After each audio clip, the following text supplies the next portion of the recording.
The following is a special presentation of Tony Kurre Radio. Welcome back to another edition of K4Wins, the radio show.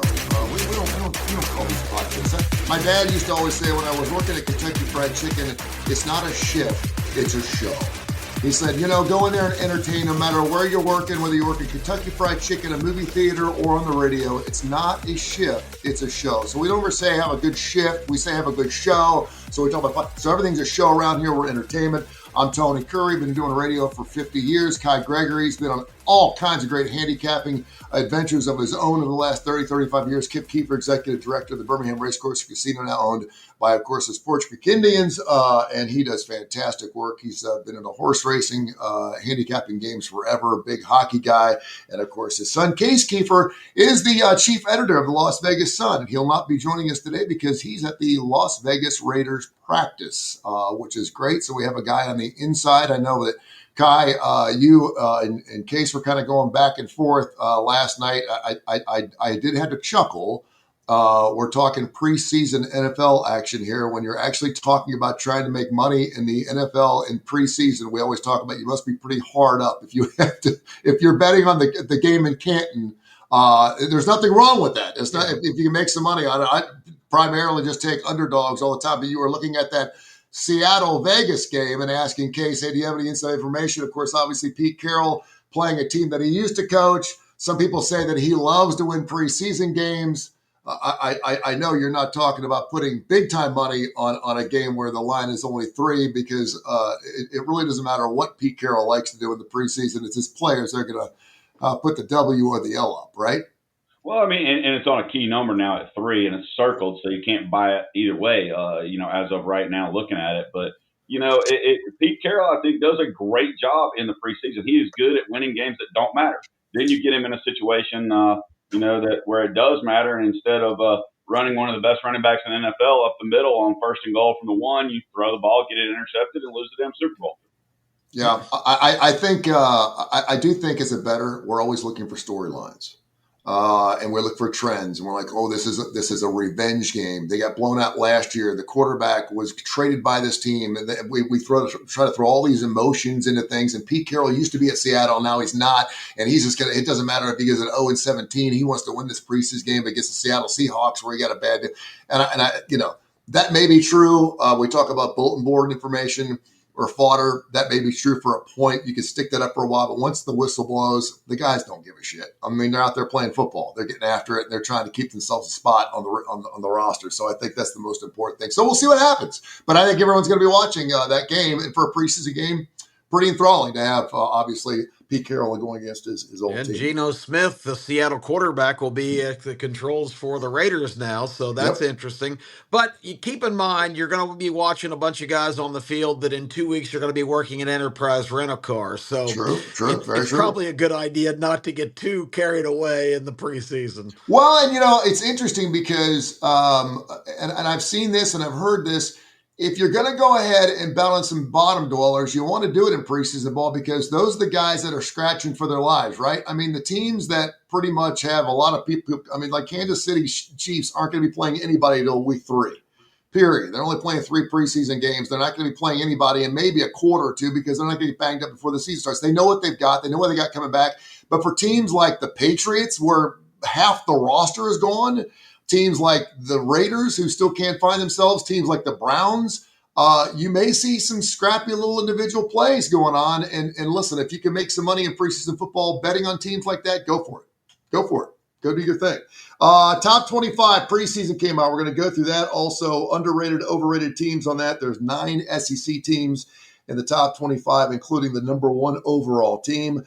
We'll talk about some NFL preseason games that get started in earnest this weekend, and Major League Baseball continues here. We have, of course, Toronto, Detroit, Houston, the Phillies, Brewers, and Dodgers leading their divisions. The Red Sox, Mariners, Yankees, Cubs, Mets, and Padres all have that wild card. My Cincinnati Reds sitting 3 games out, by the way, right now. And by the way, my son was giving me the guilty act. He loves watching live sports almost as much as Kip Keefer does. He really does. I mean, he will go watch any live sport. It could be WNBA, it could be hockey, it could be college baseball, anything he loves watching live sports. And so he had me this close to driving 6.5 hours to Bristol, Tennessee for the Speedway Classic. And first of all, I was like sitting on fumes money wise. I said, honey, I said, I'd love to. And I said, and I got his brother and his sister, and neither one of them aren't really big baseball fans. I said, it's a 6-hour drive. And then he goes, yeah, but this is a history and we're going to be seeing that. He had me this close to going. I almost had the card, and I thought, no, you know what? We're going to watch it on television. And man, what a horrible evening it was for everyone who had to sit through hours and hours of rain. Then they play like a half an inning, and the field was just torched. I know they did everything they possibly could. I don't know why or how they started that baseball in the first place. And then, of course, they came back. We actually posted the over in that game, and it came up under. Of course, a lot of people didn't have the bet in the next day. You have to replace your bet if it doesn't go up. But the Atlanta Braves at least get a victory in Tennessee. The first Major League Baseball game, Kip, played in the great state of Tennessee. The Atlanta Braves are now 1-0. It was the spectacle. It's too bad it got mired by bad weather. It really kind of took the shine off it. Yeah, it sure did. Coastal Sports Digital Network we're now on, along with Tony Curre Radio, the TKR Network. Get that TKR app. You can hear us 24 hours a day. If you listen to Tony Curre Radio, we have 18 different shows. They start basically at 7 o'clock in the morning. They go all the way through 7 o'clock at night, classic rock the rest of the time. And you can hear this show. It airs numerous times. And, of course, wherever you get your favorite podcast, we also have, of course, the K4Wins podcast channel. That is the YouTube channel where you can check us out at K4Winners on X, and wherever you get your favorite podcast, we're available in every major industry out there. Preseason top 25. Texas, Ohio State, Penn State, Georgia, Notre Dame 5th, Clemson 6th, Oregon, Alabama 8th, LSU, Miami 10th, Arizona State 11th, Illinois 12, South Carolina 13, Michigan 14, Ole Miss 15, SMU 16, Florida 17, Tennessee 18, Indiana 19. K-State rounds the top 20, then A&M, Iowa State, BYU, Texas Tech, and Boise State. Kip, I'm going to start with you right off the bat. You just mentioned right before we started the show, pretty chalk there for the coaches. Nothing really, this is not a Tim Brando thing. This is not us taking South Carolina or Boise State to be making the playoffs, but this is the coaches poll. In most cases, the SIDs are making the vote anyway. Well, very interesting. Not very many seasons you have number one against number two in a major poll playing the first weekend, but that's what we've got this time. So Sure. I don't know if the top two are going to stay the same, or maybe people are just so Ohio State and Texas big brand oriented. It doesn't matter who wins or loses that game. I guess if Ohio State wins, they would take the one spot. But I wonder if Ohio State loses to Texas, if they drop at all, maybe one spot or something. We'll have to wait and see. As far as the rest of the poll, like I said before, I just think it was pretty much a mail it in kind of deal. Preseason polls, you really don't have much data to go by. College football, even more than in yesteryear, when you always had some roster turnover. Now you've got complete roster turnover in a lot of cases. So until you see these teams on the field, really making a accurate prognostication of the top teams is just kind of it's kind of a joke. I'll just say what it is, because you really don't have much to go by, and I think that's why a lot of the blue blood programs get listed no matter what. I don't think there's any justification for Michigan coming off the season they had last year to be in the top 25. Indiana played the worst schedule of all time and have another similar weak schedule this year, but I don't see that team being legitimate from a year ago, and I sure don't see them being the 16th best team going into the season. And in the top 10, my only interjection about those are, I think Notre Dame's first game at Miami with a quarterback that's got absolutely no experience playing on the road against a team for Miami that was talented last year, but obviously had defensive deficits. But that's really not the focal point when you've got a quarterback that's really playing for the first time.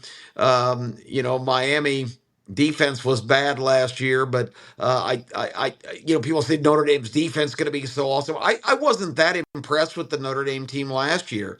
This is a team that lost to Northern Illinois and skated by barely in a lot of their games. I just don't know if they're legitimate. And then they go back and play Texas A&M, who I think is a little bit of a sleeping giant in the SEC, with all kinds of depth and an experienced quarterback in Marcel Reed coming back. I'm not going to be shocked, guys, and this might be my hot take of the preseason. I'm not going to be shocked if Notre Dame has an 0-2 mark after week 2. That would mean they would lose as many games in the first 2 weeks they lost all last year. Yes. Obviously going 14-2. I don't see that happening. And I do think we can start finally saying, hey, Coach Freeman is a really good coach, and I think he's going to do really well. He's going to be a perennial top 10 every single year because he can recruit. And I think Notre Dame is back. And I'm not just saying that because I'm Catholic. I do think they're going to be really good. Miami hasn't been there for so long. It just feels like, this is not the FSU Miami days that we used to watch. They used to play each other early, and whoever won that game had the inside track to the national title. There are a couple things before I get into some of my thoughts. We're going to be going through some win totals, some over-unders coming up here with Gregory. What stuck out to you here in that top 25, Kai? Well, my first thing I got to say is I 1,000% disagree with Kip. Well, that's not unusual. So no, Notre Dame's going to come in and pound the rock with two of the best running backs around. Their defense is good. Marcus Freeman, I do believe. I totally agree. And I'm just never going to rest laurels and appreciate Beck. I just don't think he's the quarterback for Miami. He's not Cam Ward. Cam Ward, we talked about it Friday. How many plays did this guy make with his feet? And now, of course, the Titans are expecting him to do the same since Will Levis is hurt. But let me get some coffee and put some mayonnaise in it. But no, there's a lot in the top 25, and I'll tell you what, we talked about it a little bit before we came on, is that the coaches have their poll. Brando has his poll, but then Vegas is Vegas for a reason. And some of these in the top 10 and the way they make their money. We talked about Clemson. We talked about Notre Dame. Notre Dame's over-under is 10.5, but it's plus 15. So, just like Ohio State's 10.5 plus 20 to the over. So, Vegas has it slotted for the under on both of those teams. But then you've got Clemson at 9.5, and they're minus 230, what you have to post and add. Well, and listen, you and we'll get into this deeper too. You obviously know what you're talking about here. We know why it's minus 230 because it's going to go over 9.5. Clemson's going to win the national championship. They're number 6 right now in the country, and some people are saying they're underrated. They've got everything coming back. Dabo Swinney knows what the hell he's doing. He's won a couple of national championships. I don't have any doubt they're going to be in the mix. I think that first game against LSU, I hope he absolutely bludgeons Brian Kelly to the extent where Brian Kelly never wants to coach a college football game again. I'm still over Brian Kelly. I used to love him when he was a Bearcat, and he seemed like he was not passive aggressive, but he was just kind of a laid back kind of dude, not even narcissistic to the point now where he thinks just because he's at LSU they're going to win championships. He's got a coach, and he can't be putting all the blame on his football team year in and year out and become a great coach. So I really like Clemson in that particular case. I do think Texas is kind of sitting at that one catbird spot. I'm not saying they're the number one team, but I think they're getting there just because Ohio State lost everything. They lost 17 players in the NFL draft. They also lost their entire defensive side. I'm going to be really interested to see what Ryan Day does with his defense from Ohio State. Penn State sitting there number 3. It seems like Penn State's number 3 every year. Is this Franklin's year? Should Franklin be winning national titles? Yes, he got hired to be that way. It seems like he's been on the outside of that looking in. Georgia's obviously number 4. We met Notre Dame, Clemson. That's going to be a huge game against LSU, Oregon. Alabama, I know Bama fans are freaking out. Legends freaking out. Doesn't need to, but Alabama's going to preseason number 10 every year. Unless they go back and try to bring Mike Price back or something like that, then there's no reason why Alabama shouldn't be in the top 10 every single year. The fact they're preseason number 8 should tell you we got problems in Houston, folks. They lost 4 games the first time in 17 years. This is not your Nick Saban Alabama squad, and there's a reason why it turned over that quick. You don't ever want to fill those kind of shoes in. It's going to be tough for Kalen DeBoer again. Wouldn't surprise me at all to see them lose 3 games, and that's too many. 7 games in 2 years would be entirely difficult. Miami, I hope they're back because I think college football is better for it. Arizona State came out of nowhere last year. I think they're overrated at number 11. I think they won a lot of games, super close games. I think it was a great story. The Fighting Illini have got 17 guys coming back from a team, of course, that went 10-3 last year. There's no reason to think that they couldn't probably be that Big Ten observant that's going to be in there. I mentioned South Carolina. The only poll out there, South Carolina's in the top 15. I've got them going to the playoffs, so we'll see what happens. I totally agree with you on Michigan because I think Michigan, they have the 127th worst offense last year. They did not go out and recruit as many offensive guys as they need, particularly on the line. And then you mentioned A&M. What I think is A&M is that team that could screw people over. They could be just an absolute spoiler every single year, but every single year they sit there about 16, 17. They remind me of the Auburn Tigers about 10 or 15 years ago. Everyone's expecting them to do great because they have all the facilities, they have all the players, they have everything they need to be championship-wise. And for some reason, they just don't pull through. They'll win their 9 or 10 games, and it's just not enough for A&M fans. So we'll see what happens. But I do want to get back to some of your win totals because – and we threw this question in case, and you can absorb this a little bit and be exorbitant on it. Why, Kai, and I know you know the answer to this, why would it be 9.5 minus 230, and why wouldn't it just be 10 minus, say, $1.35 or $1.40? Why do the juice loads work that way in Las Vegas? Well, clearly they're trying to push the opposite, and they want people to bet so that they get enough. If enough people take Clemson minus that 230, and then you got the other side plus 165. A lot of people take the plus. Obviously, win totals, you want to do that and go on that under. But it's just trying to get money even, because what people don't grasp is Vegas was not made rich by all these people just losing. Just like a bookie, you don't want 100 players that lose every week. Because then about halfway through the season, you're going to have 20 players left that can pay. You want 100 players, 50 on one side, 50 on the other side. You just collect the juice and take care of that. And Vegas is the same way, and that's the way it was built. Getting into your top 10 that you talked about. One of the things we said is you wanted to look at teams that could be in, could be out. But I mean, this pains me. But looking at Alabama's schedule, how do you get them anywhere different than over? I mean, they open at Florida State, and I get that, but Alabama's a 12-point favorite. Opened at 13.5. It's come down 1.5. They're going to win. They're going to win that game. I think FSU gets within 12 just because I think Kalen DeBoer is going to be coaching stupid. But they'll win by 7 to 10. Let's go through the schedule because I think this is really interesting. Go ahead. Well, I've already played it. I played Alabama minus 12. Man, I love it. I think Alabama wins by 17 plus. And it might get out of hand by halftime. You may be right, and I think that FSU, for those folks that just played FSU from weeks 3 through 9 last year and went 0-6 against the spread, that's what happens to you. Because you know what, you don't need to be betting on games just because you're looking at a team on paper. Just because they went 13-0 the year before doesn't mean they can't go 1-12 the year after. So go ahead, continue. You're spot on. Go ahead. They open with Florida State, so we agree that's one win. I know Kip just bounced off, but then they got Louisiana Monroe, and this is not 2009 when Louisiana Monroe comes in and beats them, or 2006. I'm sorry, 2007. Beat them first year saved. That's a win. That's two. That's two. Yeah, then they host Wisconsin, 3-0. Okay, is that at Wisconsin or hosting Wisconsin? No, it's at Alabama. It's at Alabama. Okay. Yeah, and I don't think Wisconsin's going to be what a lot of people think, even though I do.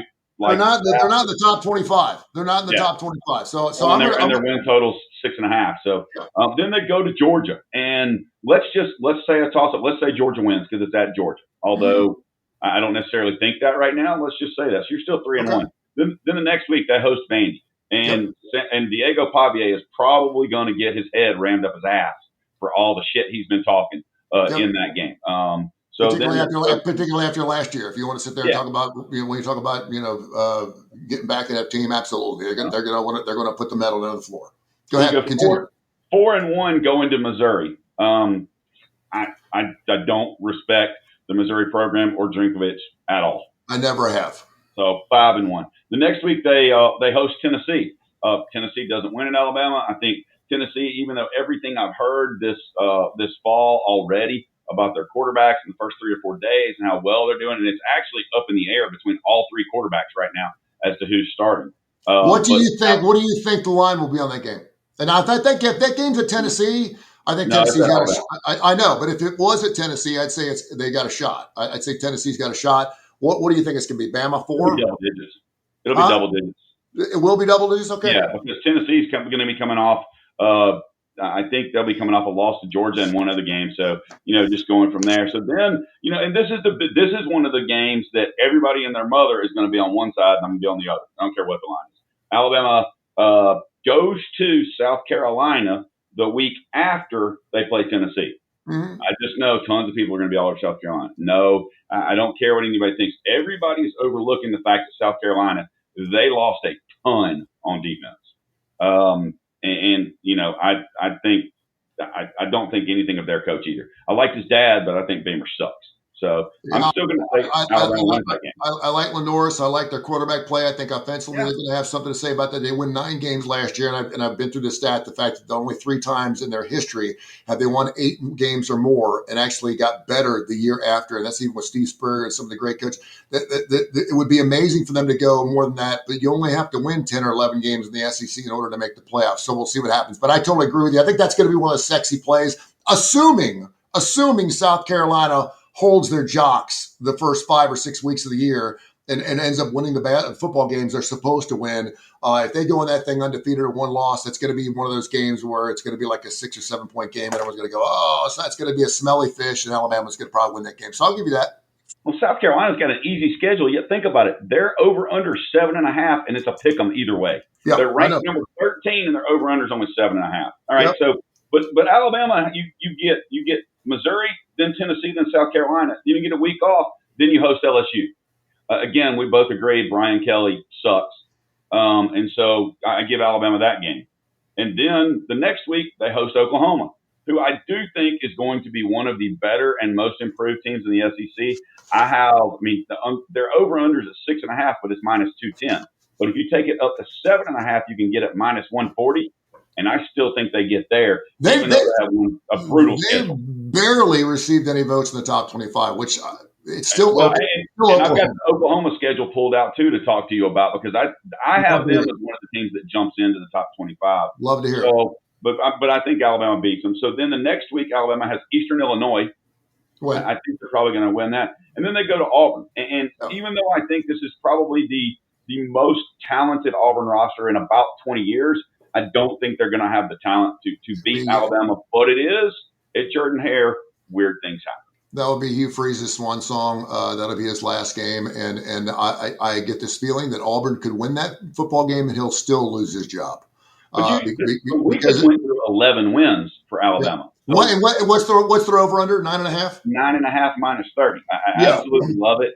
We've already, and the reason why I'm talking about it is we've already posted that to our subscribers and said to take that over. We've got 7 or 8 totals in college football and 3 so far in the NFL that we've already given out. And I think it's going to be, I think it's pretty good. We've got some others to talk about, and I'm just going to see which way you want to make the conversation go. No, I love it. Let's go Oklahoma. Again, we love SEC football around here because it's number 1 king. It's just, it is what it is. And you can make the most money in the world betting on the SEC if you know what the hell you're doing. That's what we do around here at K4Wins, big time. Oklahoma schedule, obviously, I just remember week in and week out, Kip just absolutely hated Oklahoma. They got better towards the end of the season. They're not in the top 25 right now, but it's still Oklahoma. They have not held up their end of the bargain coming to the Big 12. Go through their schedule real quick. Well, and everybody's got to understand they've got a brand new quarterback. They've got their receiving quarterback that they were missing all year last year. And the offensive coordinator came with the quarterback, which is Mateer, could be one of the absolute biggest off-season acquisitions for them. They open up with a breeze with Illinois State. I think Oklahoma shows their Oklahoma in that and probably wins that game like 50-0. Mm-hmm. But then they come back the next week and they play Michigan. It's at Oklahoma. I still am going to, and I know Michigan's going to be favored. I'm still going to have Oklahoma in that game. I think Oklahoma wins that game. A lot of people disagree with me. That's just my opinion. I think Oklahoma defense. I totally agree with you, and I'm telling you, I think the Harbaugh hangover is going to last like another 2 or 3 years for Michigan. I really do. I think he was that important to that program. He's weird, dude. He likes to eat milk with his steak. I get it. He's a strange guy with his khaki pants. I think he's going to do great in the National Football like he did with San Francisco. But I think for some reason, I feel like there's this Harbaugh hangover going in Michigan right now. And I think it was a great story for bringing in a guy that was already on the staff to be the coach, and he's crying on the sidelines and all this shit. I don't think he needs to be the head coach of the Michigan Wolverines. And that you can't be in the Big Ten and be Michigan to be 129th in total offense in college football. You can't. I don't care who you are. You can't recruit that badly and be 130th in college football. You can't do it. So I agree with you. I think Oklahoma gets that game. What's the next one? All right, then the next week they go to Temple. I still think Oklahoma wins that game. Sure. Temple's not going to have much. The next week they host Auburn. Again, talented Auburn squad, yada, yada, yada. And don't get me wrong, I don't think Brent Venables is a great coach either, but Hugh Freeze just has not had it since he beat Alabama at Ole Miss, 800 years ago. And Hugh Freeze, by the way, Hugh Freeze, for people that don't know, I mean, this is his third year. Hugh Freeze will have an opportunity to save his own ass this year. Yeah, I mean, he's got some gifts to beat an Oklahoma would be huge for the Auburn Tigers. For Alabama, not so much. But for the Auburn Tigers, that would be a huge win for Brent Venables. Go ahead. I mean, it might be a big win for Alabama. They lost to Oklahoma last year and got embarrassed, 24-3. So, True. I mean, then Oklahoma hosts. Oklahoma has a week off because they got to get ready for powerful Kent State. Yes. So Nick Saban will be in the game. Yeah. They could very easily start off 3-2 or 5-0. Yeah. So we said about the Auburn Tigers last year, and they started 2-3. Yeah. Then they got Texas. I've got Texas as winning that game, but it's a Red River rivalry. Who knows what's going to happen. Then the next week they go to South Carolina, and I think that's big. Now, if they lose to Texas, I think they beat South Carolina. If they beat Texas, they probably lose to South Carolina. Just my opinion. Mm-hmm. I know people don't, but I like it. I love your philosophical beings.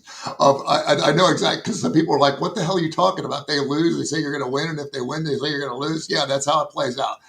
Sometimes you go back and forth. Continue. I mean, but it's a brutal schedule now from here to go Texas, South Carolina, then they host Ole Miss, then they go to Tennessee. Then they have a week off and go to Alabama. Tough stretch. Then they host Missouri, and then they host LSU. If they stay healthy enough during that 3-game stretch, they can knock off Missouri and maybe an LSU, who, by the way, is probably going to be depleted. They'll have 4 losses already. They'll be throwing it in. Brian Kelly be wasting his football team, saying they're not listening to what I tell them to do, and that's why we're not going to be in the playoffs, blah, blah, blah. He does that every single year. But if they go through that stretch of Ole Miss and Alabama, and what was the other one? Ole Miss, Alabama, and Ole Miss. I mean, so it's and Missouri.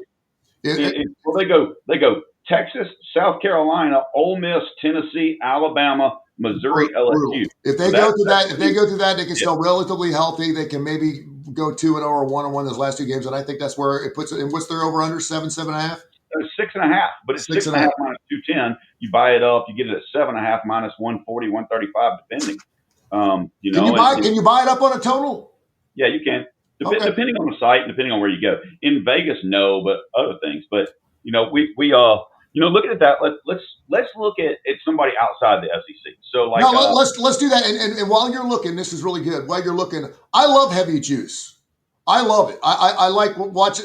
I do. I love watching Major League Baseball games where I see an over-under of 2.5 team runs and it's minus 165 because they're begging you to take the other side, and normally when they're begging you to take the other side, it goes. With that being said, I took my Cincinnati Reds run total over last year minus 175, and they didn't come close. They laid an egg, they didn't do squat. This year they're going to get it. They're going to get there. But I do like those high juice because I do think there's some value there, because if you're going over on a team, it doesn't matter what the juice is. Like Kay says, I don't care if it's minus 300. If I like to play, I'm going to play it. But give me a couple teams outside the SEC and then give us some good juice games. All right. But I'll be honest with you, there ain't nothing worse than putting $500 on something and losing $850. Well, I mean, looking at a team like Louisville, who's not in the top 10 or top 25, but their over-under is 8.5 wins minus 45. Okay? And you've got teams. So the teams that are ahead of them in this, some of them are 7.5 win totals plus money. Yet Louisville's outside the top 25. They're and by the way, real quick, is this regular season games or is this include playoffs? Regular season. Just regular season. Okay. That's it. Okay. The Okay. championships don't count. Tournaments. But I mean, so Louisville opens with Eastern Kentucky. Win. Okay. Then they have James Madison, Win. who graduated everybody. Better be. Then they have Bowling Green. That should be a win. Yeah, Interesting, and it's at home. interesting interstate game though, and a great Corvette museum there. Yeah, but I mean, so you're sitting on 8.5 totals, and you started 3-0. Yeah. With 9 games left. Now, then they go to Pitt. That's going to be tough. I really like Louisville and what they're doing. I think they win that game to go 4-0. It'll be favored by the game. Virginia. So I think they start 5-0. I really do. I'd agree. And at worst, 4-1. Yeah. Okay. But then they go to Miami, and I do think that they're probably going to drop that game, but they could win. And if Carson Beck is all Carson Beck, then they might win easily. Then the next week they got Boston College at home. So worst case, in my book, we got them at 5-1. Then they play Virginia Tech. I just don't think that much of Virginia Tech this year, so I think they're 6-1. Then they got Cal. I really don't think anything of them. So 7-1. And then your last 3 games are Clemson, SMU, Kentucky. So yeah, it might come down to the Clemson, SMU, and Kentucky, but I really think even though it's at SMU, I like Louisville better than SMU, and I think they beat SMU and then they beat Kentucky and get to 9 wins. Yeah, that would be kind of good because I know how high we are in Kentucky around here. It'd be really funny if Kai Gregory had the over on that and somehow Stoops ended up getting that victory at the end of the year to lay out the Louisville Cardinals. No, and I agree, but when you're looking for tiebreakers and for reasons to go maybe take an over or two, you got to go up to the coaching thing. And one of those guys, Coach Brom, who of course, a friend of mine that actually coached at UAB, and they would have loved to have him more than a season. He was fantastic. He changed so many things for the UAB program under Bill Clark. We knew that he wasn't going to be an assistant coach any longer. But I mean, Kip's got him as one of his top 3 coaches. Period. He thinks he's that good, and I think he's a great fit at Louisville, and I think he'll do really well there. What are some other teams, since you're looking at some heavy juice, are there any other big juice games? I'm just drawn to big juice games because I know if I'm taking heavy juice, I know the over-under is lower than it probably should be because they're trying to get me to go that way, and those are games I'm drawn to. Could you lose big-time money? Yeah, but it's also a yearly thing. I don't mind giving up $1.70, $1.80 in juice when I've got an entire year to generate the funds to pay it back at the end. You know what I'm saying? Well, it feels pretty good because, I mean, you can have a loss and the only time you're out is when obviously there's no games left. So, well, hell, just a Major League Baseball game we could throw out today with heavy juice. Boston minus 240. But, I mean, they've won 6 in a row. They've won, I think, 16 out of 20. They're playing in Kansas City, and Garrett's pitching. So I really like that. I even take them minus 1.5. Clemson is over-unders 9.5, minus 230. Boise State is. By the way, that Clemson is just. If it was 10, I'd leave it alone. But I think they're going 10 or 11, and I think that Clemson is in such a great spot. I'm not just saying that because my son goes to school there. Maybe I am. My boys talking just absolutely heat up my ass every single week talking about, we're going to the national championship game. I was like, slow it down, big partner. He's like, if the Clemson goes, we're going. I said, I tell you what, if Clemson goes to the national championship, we'll go to the game. I said, but just slow down a little bit. But man, Dabo set this season up. It's almost like 3 years ago, like he saw this season coming.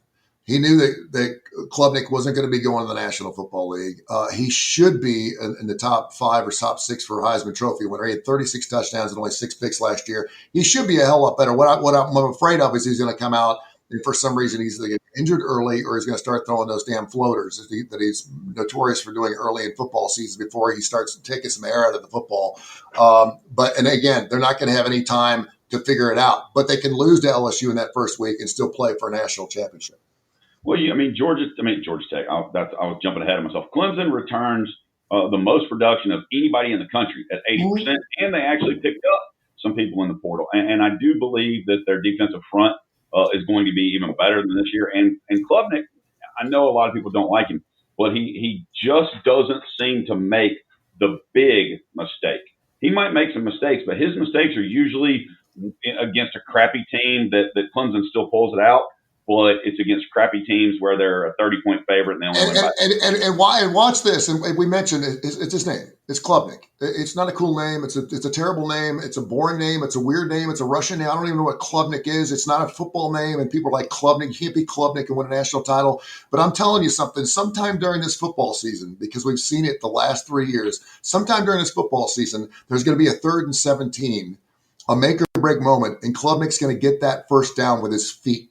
He is, no one's been slower than John Elway. He's a slow white Bronco, but you watch Klubnik. You watch, he can run. He can actually run for his life. He can run for his life, and he'll run for his life a couple of times. He'll get some big plays with his feet. And I wouldn't be surprised to see Dabo actually put in some run first options for him, just because no one thinks he can run very, very fast. He's very deceptive as a white boy.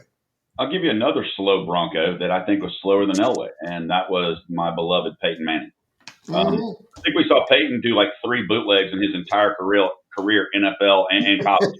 And maybe 3, yes. Yeah, my sleeper that I really like, and it's high juice to take the over 7.5, but we've already put that out there, the over 7.5 with Georgia Tech. And explain for people out there that are really into Georgia Tech and haven't done their homework yet, why? Good defense, incredible coach, as well as you've got the stud Haynes King back at quarterback, 2 stud running backs. They've got some transfers that have come in.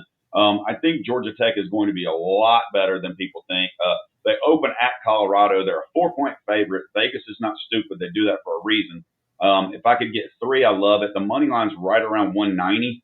If I could get that in a money line parlay, maybe with somebody else early in the season, even if sprinkle a money line parlay that week 1 with Alabama, I think it'd be just a great play with Georgia Tech, because I think Colorado is all primetime just heat, and now that he's come out with cancer and everything, everybody's just hoping and pumping. Just the rub is off Deion. It's done. It's finished. I mean, if he wasn't going to take the Dallas job, then it's going to be fun to watch. They may go to a bowl game this year, but yeah, Colorado's still Colorado. So I got at Colorado 1-0. Then they play Gardner Webb.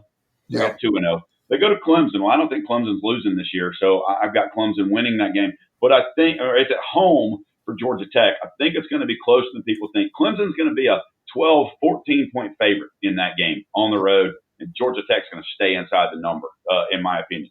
So 2-1. Then they got Temple. I already told you what I thought of Temple earlier. 3-1. Then they go to Wake Forest. Don't care. Don't think anything of Wake Forest. Just me. 4-1. Then they play Virginia Tech. 5-1. At Duke. Is that at Virginia Tech?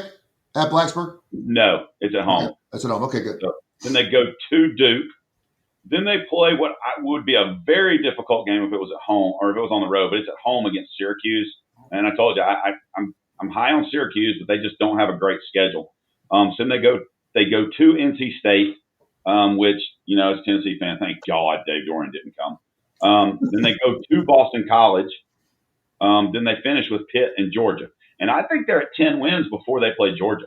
I really do. I'm just high on this Georgia Tech team as far as but their total 7.5, and I'm telling you, I see 10 wins. You got 2 games to play with there. Yeah, and it's a bet that I've already placed, and just love that as far as the way that goes. And the reason why I talk about that is because of the next team that I wanted to talk about. I hate that Kip's not here and got bumped off, because I know how high he is on these guys, and I'm totally the other way. The Miami Hurricanes, their win total is 8.5. They're ranked 10th, and their juice is -70. What is that? What is that? And it's right where it needs to be. That's that. If it was -10, $1.10, $1.20, it's right where it needs to be, because that over under should be a little higher than that. You're spot on.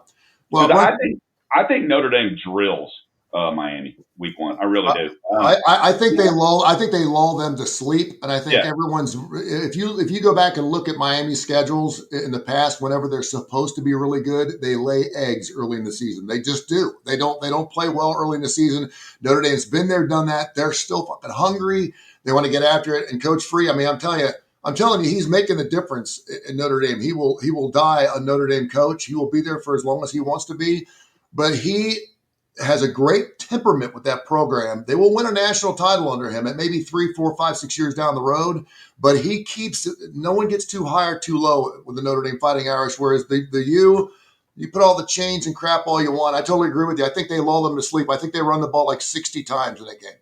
unless Ryan Day gets fired and Freeman takes the Ohio State job. So I mean that could happen, but I mean I agree. He's I'm not a Notre Dame fan. I'm a Marcus Freeman fan. He's a great coach. I think he's done a lot of very good things there. He's recruited really well, and I think he's one of those genuine guys that if he comes into your house as a parent and he's talking to your kid, you believe what he says. Yeah. That he's got some integrity, unlike some other coaches, let's just say, who may or may not used to have been at Notre Dame and are now at LSU. Mm-hmm. I have Miami losing the first game to Notre Dame, even though it's at home. Then they have the big powerhouse of Bethune-Cookman, so I'll give them that win. And then South Florida at home, so give them that. But how about for Miami? Their first 4 games are at home. Yeah. So their 4th game is going to be a big telltale game because it's Florida. And I know a lot of people are really high on Florida. They're preseason number 17, but again, their total is 7.5. And some people have them higher than 17, but preseason 17, over under 7.5. And if you're not paying attention to their camps, Lagway sat out the entire spring with a hurt shoulder, and now he's got a bum leg moving around in the boot. Yeah, he's been banged up, and I and again, I'm looking at a lot of coaches too. Napier, I'll never forget it. We had Tim Brando on our show 3 years ago, and we asked what protege or what former coach on Nick Saban's staff will win a national title first. And this is before Kirby Smart actually won his, so it was longer before that. And he said Napier at Florida will win a national title first. That's how high he was on him. He's also in a situation, was this his 4th year? He's also in a situation now where like we've stuck with him too long. Like we're with you. Like he's building something there, but it's Florida. You should never have a 7.5 over under at Florida. You shouldn't. I'm sorry. You shouldn't, because you're never supposed to lose at the Swamp in 5 or 6 games. He hitched his wagon to DJ to Lagway. I mean, he did. And if Lagway goes down, they don't have a lot after that. They've got some transfers in. He's had a good recruiting class. Hell, he's stolen some good players from Tennessee. I just don't believe it. But I do have I have Florida beating Miami actually, and Miami starting out 2-2. And that's at the Swamp, right? That's their first road game? No, that's at Florida. I mean, that's at Miami. Miami starts their first 4 games at home, and I don't love that play, but right now I would. And Miami would be favored by probably a touchdown in that game right now, so it'd be interesting. Then they go to Florida State. I don't think anything of Florida State, so I've got Miami winning that game. And remember the good old days when Miami and Florida State was big, and hook it right or hook it left, and it mattered. And, first game of the year. First game of the year. And if you lost that game, you were done. And if you won that game, you were going to win the national title. Absolutely, it was huge. So I got them there at 3-2, but I could see 4-1, and I could see 2-3. Then they play Louisville, and even though it's back at home, I've got them with the gauntlet of Florida State, Louisville. I think they lose to Louisville. But I'm high on Louisville. Keep that in mind. Then they're going to play Stanford, and Stanford sucks. Then they go to SMU, and I've got them losing to SMU. A lot of people would disagree, so that could be another way to get back and forth. Then they have Syracuse, NC State, Virginia Tech, and Pitt. And I do have them winning the last 4 games to get to 8 wins. But, if their win total is 8.5, then if you disagree with me on SMU or Louisville or Notre Dame, then you pick over. But you only have 1 game to play with, in my opinion, that gets you. And that's the reason why I like to go under, because if I've only got to worry about 1 or 2 games for that half, I'm going to go under every time because I don't think Diaz is a great coach. And I know Miami has shored up their secondary, but I don't think they've shored up their front 4 and really their front 6. 7, yes, they have 1 decent linebacker, not the rest. And I think that's why I think Notre Dame may really pound them into oblivion with their running game. And that's what would worry me the most about Miami, getting beat up in that first game and then having Beck trying to throw from behind, because, again, it's not Cam Ward making plays with his feet and then throwing it down the field when everybody breaks down. It's Carson Beck having to get rid of that ball in 3 or 4 seconds, at the most. Yeah, at the most. K4Wins.com, K4Wins.com. Go to our site. It's absolutely got everything you need. Go there and check out our plays. By the way, we have not checked our numbers from last week. How did we do last week? I know last night I think we were 6-1. The old Bone went 3-3-0, and I think Kip went 3-1 in Major League Baseball last night. We both had our Cincinnati Reds. How did we look? Yeah, but y'all crossed each other out on one, and then both had the same. So we were 3-1 last night on posted Yeah, we'll plays. take that. It's just 75%. We'll take that. Yeah, absolutely. So, but last week we were just not good. We were 14-12 last week, which then we still won because we don't give out high juice and do stuff like that. But we were 71-36 last month, 66%. We're now 604, 336-4 year to date, 64%.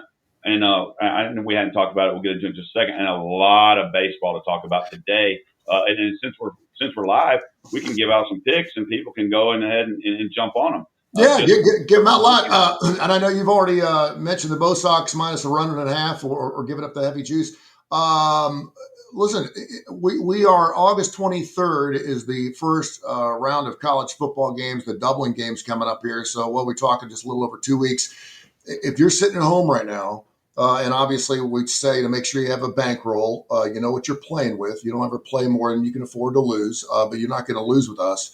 But if you're a $100 player, which I think a lot of people out there, your average player is going to play 50, 75, $100 a ball game. If you get out there and you play safe and you just play the games we tell you to play, you're going to probably have a little bankroll of maybe $1,000, $1,100, $1,200 before the college football season starts. If you just play our games. Now, if you end up going, well, I'm going to play a couple of my games plus your game, that's fine. You do your thing.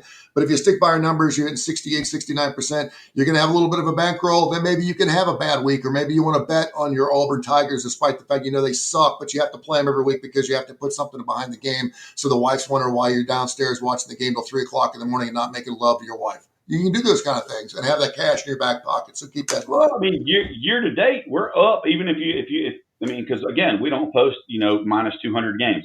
Otherwise, we could just go post Boston today and sit back and rest on our laurels on a team. And a lot of people do, by the way. A lot of people do. They cover their own ass. They go like, listen, we normally don't do this, but we're going to post this minus 230 game. And then when it loses, they come back and say, well, we told you that we don't. That's why we normally don't do that. So they cover their own ass. Well, go tell my book that. Go tell my book that because my book still wants his money on Tuesday. Okay. I've got friends that buy people's picks and they pay, $250 for a guy's or $500 for a guy's lock of the year. And then they'll say, hey man, do you want part of this? I'm like, no. And then they'll come with somebody that's minus 300, or they'll come with a 10-point favorite and take them on the money line for 30 units. I'm like, so you're going to bet 30 units, whatever that is, at 300 juice. So you're risking 90 units to win 30, which is which for some people is an entire year. That's an entire year. I mean, if you're a $100 guy and you're betting 300 and you're losing 9, that will bust your balls. That'll put you out for the season. Your bet should be 1 to 2% of your bankroll, period, when you make a bet on stuff. And that's one of the things that we do. We put our plays out there. We'll put 3 or 5, 7 games, just depending, Saturday, Sunday, whatever, especially during college football. We post more plays than we do during basketball or during baseball. And you could post 15 games a day in basketball easy. It's very easy. But a lot of people chase, and it gets you in trouble. And a lot of people are going to bet, 10% of their bankroll. But what people don't understand, and hopefully if they're listening, they hear this. If you're not making $250,000 a year, you have no business betting $200 a game, 5 games a day. I mean, you can't afford to lose $1,000 a day. That's right. And to gamble, and it's fun. Professional gamblers, they do what they do. But if you're doing it for fun, you've got to be smarter. And if you pay someone for a service, those are the plays that you should play. Don't put your own plays in there. Listen to them. Play those plays, because what's going to happen is you're going to get up a little bit on a 3-1 day with K4, and then you're going, oh well, I've got this. I'm great, and so I'm going to take the Yankees tonight. Minus 200 at Texas, and what happens? The Yankees give up a home run in the ninth. Give it all back. Yeah, you're 3-2, and you're in a hole. Exactly. It's something you mentioned too, and it's pretty amazing. I've bet everything from $5 a game to I can't even tell you what I bet on a game out in Vegas. Losses hurt and wins feel good. It doesn't matter whether you're betting $1,000 a game or $50 a game. I have sat there and had the same emotional, psychological, whatever you want to call it, on a game where I've had $50 on my Reds and I've had $1,000 on my Reds, and it sucks to lose, period. And it's really nice once in a while when you lose some of those games where you only bet 25 or $50 because you actually feel kind of smart. You're like, well, at least I didn't really like it a whole lot, so I laid off. All right, we got to do some Major League Baseball Hey, real quick, yeah, Tony. But if people go and subscribe, we're not like those guys that are charging you $400 a month, $399 a no. month, $250 for a weekend. I mean, that's one of the things to think about. If you go look at our site to subscribe, we are ridiculously easy to It's like deal with. $3 a day, right? $3 Yeah, a day or something like that. it's $50 for a month of picks. Yeah. $50 for a month. And you subscribe. We'll email you. And you're betting 100. And you're betting 100 games. You're betting 100 games. All we're saying is try it, and then we promise you're going to resubscribe. Yeah. We've got some site fees, obviously, that we have to pay. So we're charging a little bit, but I mean, it is what it is. We have free plays every day. Our free plays are 120 and 60 this year. Yeah. Again, 66%. So I mean, and those are up every day, and you can actually go through. It's just in an Excel spreadsheet, and you can see every single game we've played on there. They're all listed. All right, we got 10 minutes right before or right after we're done with this live show here on the YouTube channel. Let's go to the K4Wins YouTube channel. Of course, you can go to TKR and listen to the show. If you heard some things and you're like, wait a minute, I want to go back, or I want to recheck their numbers, or they said this and I thought I heard this, go back and listen to the shows. They're all up. You can check out every single show we've ever done on our YouTube channel, of course, K4Wins.com or wherever you get your podcast. We're also right here on the brand new Coastal Sports Digital Network, along with Tony Kurre Radio, and of course, Angel and his entire crew do a fantastic job. Toronto, Detroit, Houston, Philly, Brewers, Dodgers are your leaders right now. The Red Sox, Mariners, Yankees, Cubs, Mets, and Padres are pulling it up. Really, the closest race right now is the Cincinnati Reds, who are 3 games out of the wild card in the American League. It's pretty much a done deal, but there's still 45, 50 games left. And I know you already said you wanted to put up a couple games, so you got some people listening right now. Give us some games to play today. Hey man, just looking first look today. I like Detroit, Oakland, Philly, Texas, San Diego, and Boston. Boston's high juice. Take them on the run line. You drop from 225, 240 to about 110.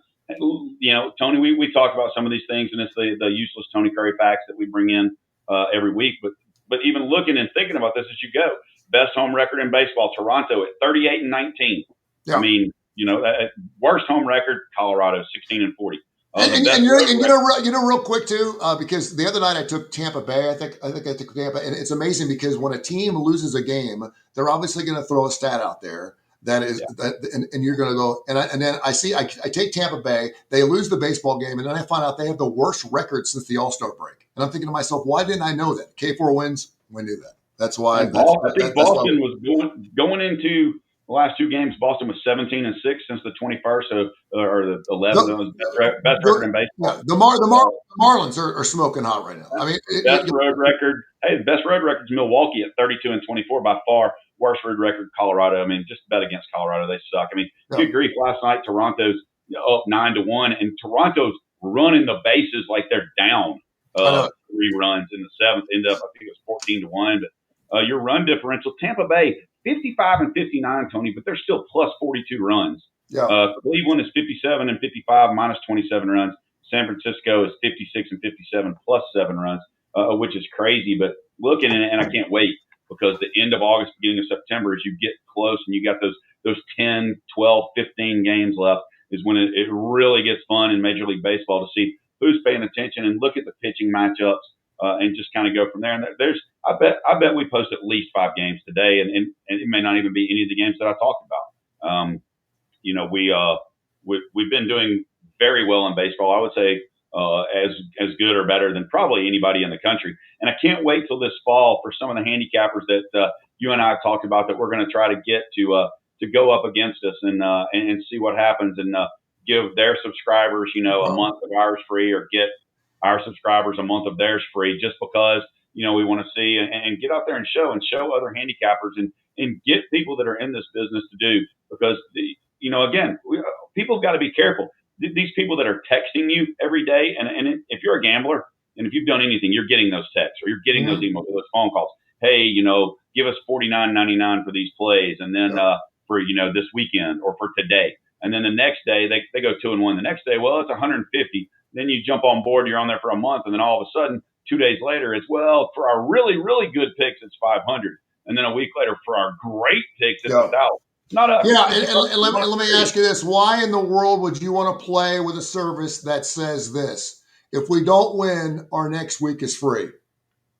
Dude, if you're telling me you're going to win then you're going to win. And that's the thing is, in case has said this, man, don't ever play for picks. You're not playing for picks with us. You're investing in plays. You're investing in plays. We're telling you expert advice. You can do whatever you want with the plays. It just so happens we hit about 70% of everything we're right on. But I mean, when you sit there and say, listen, if I don't hit tonight, tomorrow's play is free. Why the hell would I want your shit when I've lost already? And usually if you're playing big time bucks, you're usually already down a little bit. You're trying to make some back. So don't do that. Just make an investment of $2 or $3 a day. Get all your plays, and I promise you, at the end of the month, you're going to be up, and you start telling your friends. Next thing you know, we're all making money. You paid this guy who's telling you, "Hey, give me $500 or next week's free," and then guess what? You paid him $500. His picks suck. You paid your bookie $2,000, and the next week that's free, he goes 50-50. You lose again. Who cares? Yeah. Free picks that suck. Yeah, exactly. We're going to have to wrap it up here. Don't forget, we do this show every Tuesday and Friday. We like to do Tuesday because we're kind of knee-jerking a little bit. Everyone comes out with all these crazy, wacko crap and things on Mondays, so everything's kind of like our investment value is a little bit better on Tuesday. We got a more chance to look at some of the weekend games. And then, of course, we'll get ready for college football because we have several weeks. We have college football every single day of the week, including those Tuesday night games, which I absolutely love. I love the MAC for that. And then, of course, we're talking about Fridays, getting ready for college football. We have a couple of huge shows, 10 o'clock Central Time, the K4Wins show right here on our YouTube channel. It's live, and also, of course, on the Coastal Sports Digital Network. But then we also have a show on ABC 3340, which, of course, Kai will be a part of. We pick ball games. You had an illustrious, amazing 9-0 run last year, which was fantastic. I think we went close to 70% on that show as well. Case gives out his plays, his Desert Heaters from Las Vegas. We do that. And, of course, that butts up against the SEC on ABC weekly game every single week. I think the first game is Tennessee-Syracuse. Is that right? Yeah, at 11 o'clock. I'm trying to decide if we're going to go to that game. Knox wants to go pretty badly, but I don't really care about going to Atlanta. Interesting matchup. Interesting matchup. Before we go, though, we got about 3 minutes left. National Football League, we talked briefly at the beginning of the thing. I know that you're all over this Raiders thing, and why not? We got Kip Keefer, who's not here today because he's actually at the Las Vegas Raiders practice. Does that mean we know more about the Vegas Raiders than anyone else? Yeah. Does it mean that we have inside information that's going to help you win games? No. But it does mean that we've got a guy that's got his fingers on the neck of Pete Carroll and the rest of the Raiders organization. So he's going to have a good feel for that, and he's done it really, really well on the Raiders as well. But anything in the National Football League, I always take underdogs. If you take every underdog this weekend, and I'm going to say it right now, play it with a friend, take $1 and play $1 on every underdog this weekend, and I'll bet that you hit 60%. I think it'd be probably pretty close to that. I'll tell you what, there's a lot of interesting things going on in the NFL. Nothing more interesting. And I was leaning the other way on this, but Dallas's win total is 7.5. And with the whole Jerry Jones, Micah Parsons, fiasco, and Dallas has got an incredibly difficult schedule the last half of the year. I think they might get to 8 wins. But I still have them missing the playoffs. Is Dak Prescott going to stay healthy? Period. I mean, that's it. That matters. I mean, but they added Pickens, throwing to CeeDee Lamb. I mean, they've got the group, and I think one of the things to bet all year long, of course, if they're healthy, is the Dallas team total over. Yeah, really like it. And if people have listened, we've given about 12 or 15 plays, including baseball today, and then plays for the year as far as totals. And a lot of people, if you're betting, you're careful and you don't necessarily want to play an over under for the year. At the same time, it's a great thing to do, and you can watch that and you can hedge late in the year. Yeah, K4Wins.com. Check out our site, K4Wins.com. It's easy to navigate. It's not all bells and whistles and stuff like that. We just go on there to give you the plays, K4Wins at K4Winners on X, and, of course, wherever you see us on our YouTube channel, K4Wins.com. We do shows on Tuesday and Friday, 10 o'clock Central Time, 11 o'clock Eastern Time, right here on the Coastal Sports Digital Network, and as importantly on Tony Curry Radio, which we by the have 19 shows now, 18 or 19 shows. We got so many flipping shows, I can't even remember how many shows I'm doing. We're doing shows all day. Make sure you get that TKR app and check it out. And you can listen to shows all day long. And, of course, we also do this little show called Live Wire Wednesday, which I know that you're a big fan of every Wednesday night. Every Wednesday night at 9 o'clock, we do a live AC/DC show, which is pretty good. We've been doing some replays because we got a ton of people that said, man, what about that show you did about 3 or 4 months ago? And you had written out of all the great concerts they did and blah, blah, blah, blah. And Now that Ozzy's dead, people don't know what to think about heavy metal. I saw where Pantera, who was supposed to be playing at the Coca Amphitheater, has canceled their tour because Ozzy died. I'm like, dude, really? You're giving up, which tells me that it probably didn't sell really well.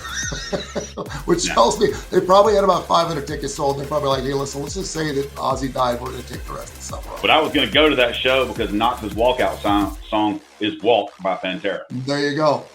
For Case Keefer, Kip Keefer, Kai Gregory, Tony Kurre, and K4Wins, the Coastal Sports Digital Network, and Tony Kurre Radio, we thank you. We'll see you again Friday morning, 10 o'clock Central. This has been a special presentation of Tony Kurre Radio.